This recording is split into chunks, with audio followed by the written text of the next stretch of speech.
പത്തനംതിട്ട മല്ലപ്പള്ളി കോമളം കടവിൽ കുളിക്കാനിറങ്ങിയ ഇതര സംസ്ഥാന തൊഴിലാളിയെ കാണാതായി. ബീഹാർ സ്വദേശി നരേഷിനെയാണ് കാണാതായത്. വിവരങ്ങളുമായി ഇപ്പോൾ സന്തോഷ് ചേരുന്നുണ്ട്. സന്തോഷ്, എന്താണ് ഇയാളെ പറ്റിയുള്ള വിവരങ്ങൾ? തിരച്ചിലിൽ ആളെ കണ്ടെത്താൻ സാധിച്ചു? വിവരങ്ങൾ എന്താണ്? ഹരിത, പത്തനംതിട്ട കല്ലൂപ്പാറയിലുള്ള ഇഷ്ടിക കമ്പനിയിലെ തൊഴിലാളികളാണ് 3 പേരും. ഈ 3 പേർ ആറ്റിൽ നീന്തുകയായിരുന്നു. ഒരാൾ മാത്രമാണ് ഒഴുക്കിൽപ്പെട്ടത്.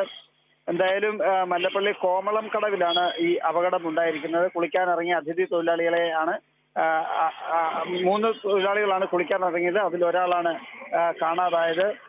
ബീഹാർ സ്വദേശി നരേഷ്, 25 വയസ്സുള്ള നരേഷ് എന്ന് പറയുന്ന ആളെയാണ് കാണാതായിരിക്കുന്നത്.